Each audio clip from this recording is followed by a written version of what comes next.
My name is Megan, and I am one of the popular materials librarians at the Clinton-Macomb Public Library. We do a lot of programming there, and one of the things that I sometimes do is craft programs. And in the last year, I had done a lot of pom-pom programs. And I thought today from home, I would show you some things that you can make with yarn pom-poms. And I will warn you that they are addicting. Once you start making pom-poms, you won't want to stop. At least I didn't. So the first thing is how to make a pom-pom and what will you need. To make pom-poms, you will need yarn. If you have some yarn lying around at home, you'll need yarn. You'll need a pair of scissors, preferably sharp scissors. And you will need something to make your pom-pom with. There are some great videos on the internet on how to make a pom-pom maker, how to use pom-pom makers, like name brand Clover or Boy pom-pom makers. And there's actually a great video on Creative Bug if you want to try out our new crafting database. Creative Bug has a video on how to make pom-poms with pom-pom makers, how to make your own, and how to use a fork for tiny ones. But if I'm not using a pom-pom maker, what I actually like to use is a toilet paper roll. So if you have a toilet paper roll lying around, that'll work too. So those are what we need to get started with making pom-poms. I'm going to show you 3 different projects, and each uses multiple pom-poms. So you'll want to sort of collect what you need to make pom-poms before you get started with this. So I'm going to get started on making the pom-pom. So I've got my toilet paper roll, and I'm going to smash it flat so that it's basically just a rectangle of cardboard. You can use a cereal box or anything that is going to not squish when you wrap it, because we're going to wrap this with yarn. You see, I've got 2 skeins of yarn here because I'm going to make a multicolored pom-pom.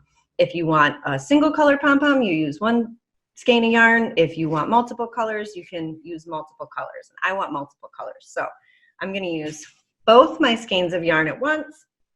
And I have my purple and I have my variegated.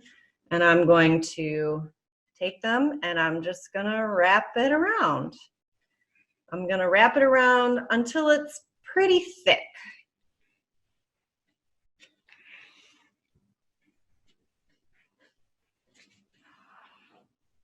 I'm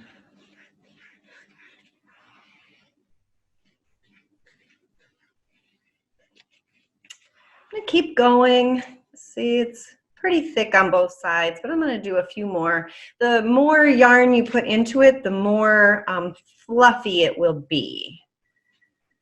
But you do need to be able to tie it. So you don't want to make it so thick that you can't get a good snug tie around the middle of it. So I went around, I don't know, maybe 30 or 40 times with two strands of yarn, maybe 30. And you see it looks pretty thick on both sides. So I'm going to go ahead and call that good. And I'm just going to snip the ends. The next thing I need to do is to use a little bit of yarn to tie off. So I'm going to get my purple yarn here and I'm going to make a pretty long tie because depending on what I want to use this pom-pom for, I might need the ends of it to tie the pom-pom to something. So I'm still on the toilet paper roll. I'm still holding the end there, and I'm going to pull this whole thing very carefully off of the cardboard. I've got my yarn at the ready because when I pull this off, I'm going to hold it in my hand, squishing it. I'm going to take this yarn and wrap it right around the middle. So like giving this bundle of yarn a belt right around the middle. Let's see. And then I'm going to tie it tight. I'm putting it down on the table. And there, tying it tight, tight, tight. And I'm going to give it a knot. And then if I can, I'm going to go right around again, just to be sure. So see, I'm opening right there. I'm going to tie it again on the other side. So tight, pull. Do be careful because sometimes you can break the yarn that you're tying it off with, and you don't want to do that. So snugly, but I guess don't yank it so hard that you break the yarn because that's a bummer. Okay, so now my little yarn bundle has a little belt, and I am going to set about cutting the loops that have formed on each side of the belt. So there's a little belt. I'm going to snip these loops. And I'm just going to go right in and take my scissors, cut the loops.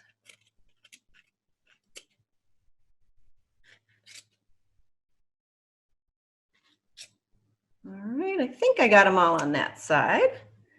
I'm going to flip it over and I'm going to cut the loops on this side.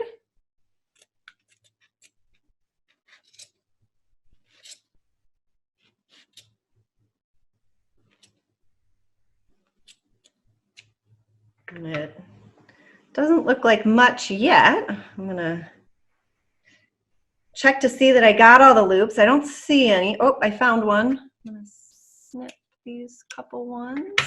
And then as I fluff it, you can see it starts to look like a pom-pom. One thing about using this method of a rectangle of cardboard is that you do need to trim up your pom-pom to make it into more of a ball shape. So I'm going to do that next.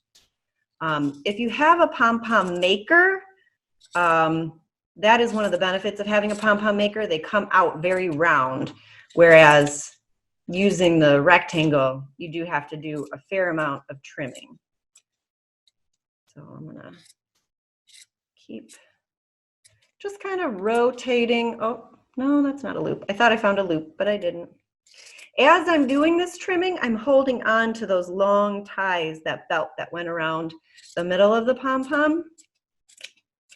That way, I can hold on to it and kind of rotate it.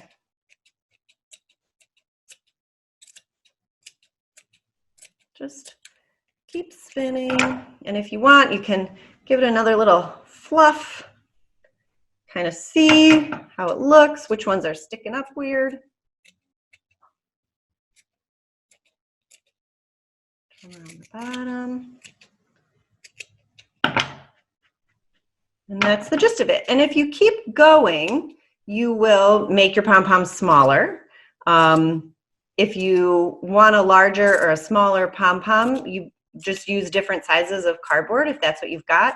They sell pom-pom makers in different sizes, but using a different size of cardboard will give you a different pom-pom. And I think this pom-pom looks pretty good. So I'm going to go ahead and call it good. The next project I have will require 2 pom-poms, preferably the same size and color. And it is a pom-pom headband. I made this with some stretchy headbands that I had left over from another project. Pretty cute. See them at Target, but you can't go to Target right now. Not to browse anyway. But you might have some, we had like a multi-pack of, you know, just plain headbands, which works too. So pom-pom headbands with the little bear ears is what my kids call them. So I've got 2 pom-poms and a headband. You'll also need a yarn needle preferably. I'm going to do my next one with a hard headband so you can see how it looks. And what have I got? Oh, 2 pom-poms. I made the same kind, so they're kind of multicolor pom-poms, 2 of the same. And you can see they're already trimmed up, but I did, for this project, I left the belts, those middle parts, I left them pretty long because I'm going to use those to tie them onto the headband. When I made the first one, it requires a few trips to the bathroom to make sure that, you know, I was seeing if I got it right. But basically, you just kind of look for the middle of the headband. You're going to use these ends on your pom-pom. See what looks about right. Let's see. See if I try this on my head. Scoot it over a little.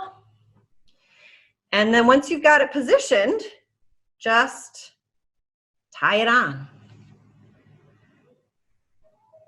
I'm going to tie it tight. I'm going to do 2 knots to start.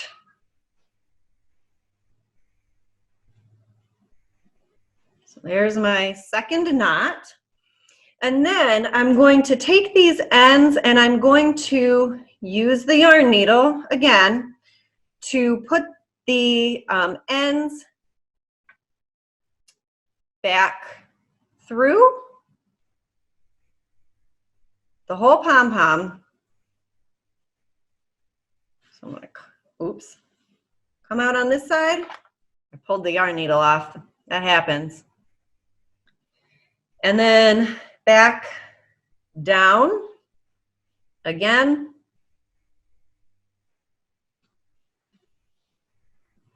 Kind of fluff as I go so that I don't crunch down some of those pom-pom ends. And then I'm going to do 1 more knot on the bottom.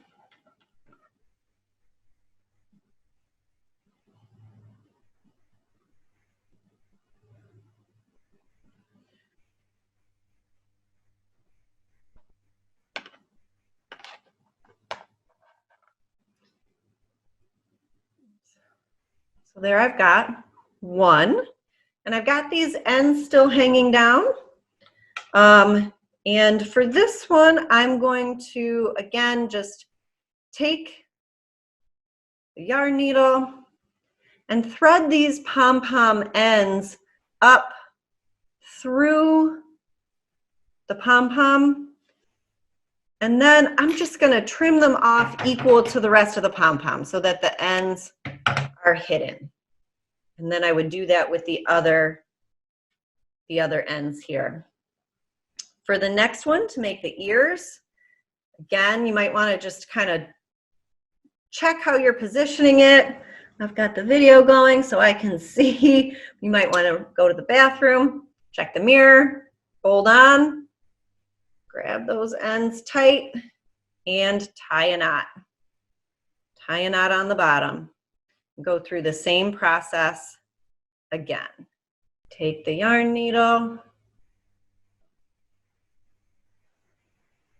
go up through to the top of the pom-pom, and then back down through the pom-pom just to give it a little extra security. Oops. Fluffing as we go. Tie it 1 more time. You could go through multiple times if you want.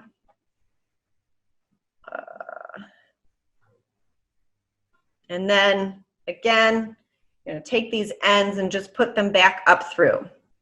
Now the last thing that I would recommend for this project is once you have hidden all the ends and everything and you've just got the knot on the underside of the headband, drop a little bit of Elmer's glue or hot glue right here to try to stop it from moving around or flopping around on the headband once the pom-poms are on. For this one, I made it 2 days ago and just used a little bit of Elmer's glue there right where it's tied on.